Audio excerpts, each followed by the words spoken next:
So currently I've been preparing for about a month for a trip. My husband and I are pretty much here all year long in Montana, in our home, and in Missoula, except when I go east to help out with my mother. But we're here, and our kind of reward and family obligation, which isn't really much of an obligation, is that 2 of our daughters are living overseas, and one's in Italy and one's in South Africa. And so we tend to go in the spring, and we are scheduled for a trip that's kind of got a slightly different orientation this year, which is that daughter Eva, who has been living in South Africa, more or less, and in Africa since 2002, has recently moved from Cape Town to a smaller rural town very much close to the southern tip of Africa, where the Indian and the Atlantic Oceans meet. And she's going to be 30 miles inland in a self-sufficient homestead that has solar and a big garden and very energy efficient. And anyway, it's cool. It's like a former Burr town, and I think the name is Barder Skierderboth. And for a better purpose, I'm going to call it Bibos. But she's been living in Bibos, which is now predominantly an arts community. And this is a recent move, so she invited us to come to see where she lives. But she knows, she is very aware of the fact that I'm an artist. And so she had invited me to try and coordinate our trip with a twice yearly kind of like art weekend that occurs in that area, where people can, like an art tour, you can come to an artist's house, their studio, and see their work, buy their work, meet the artist. So it's been more complicated than that, but she is going to participate in this art tour for the first time as a resident artist. I'm going to be her guest artist, and I think it's the last weekend in April. So we will be showing art there and meeting the public and hoping that we draw a number of people, both from the surrounding areas, but also Cape Town.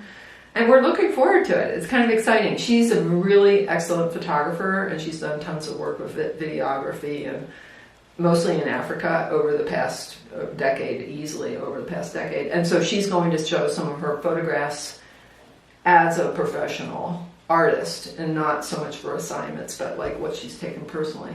So that'll be what she's doing. But I use that as an excuse to work in gouache on some sea debris, like seashells and corals, things that, I tell you what, I've not gone out and taken living organisms from the ocean. But when we were there 3 years ago, we went to this beautiful beach that just had tons and tons of stuff that had washed up, and I delighted in pulling out a few things that I just thought were beautiful and bringing them home.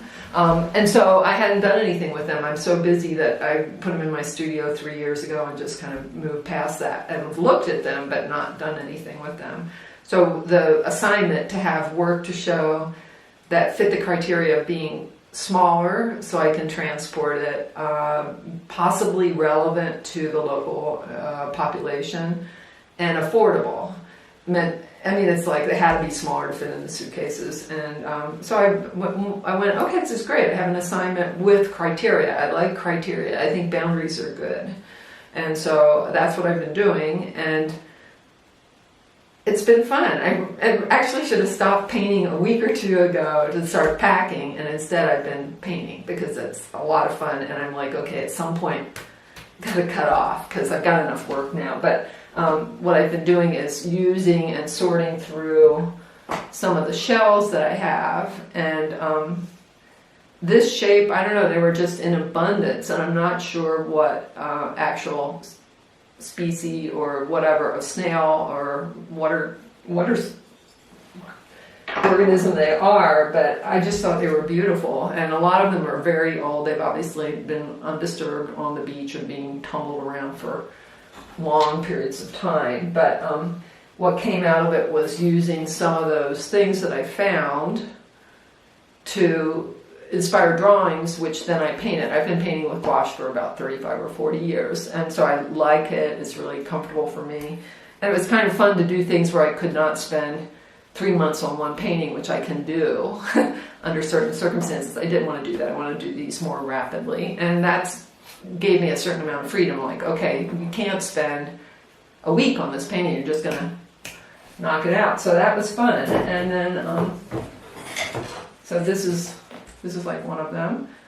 And they're gonna look better. They'll have mats on them. They'll have frames. I'm gonna put them together after I get there. But that's kind of my vision right now. And what's really nice about it is that whether I sell work or not, and whether people really respond strongly or not, it's an opportunity to interact with where she lives as another artist. And so I will meet the other artists that are participating in this art route. And I've talked, we'll probably switch off so I can go check out other people's houses while she watches ours and vice versa. And that part is really appealing to me because especially when things started getting kind of complicated a few years ago with the political situation. I was at an artist residency in Virginia called the Virginia Center for the Creative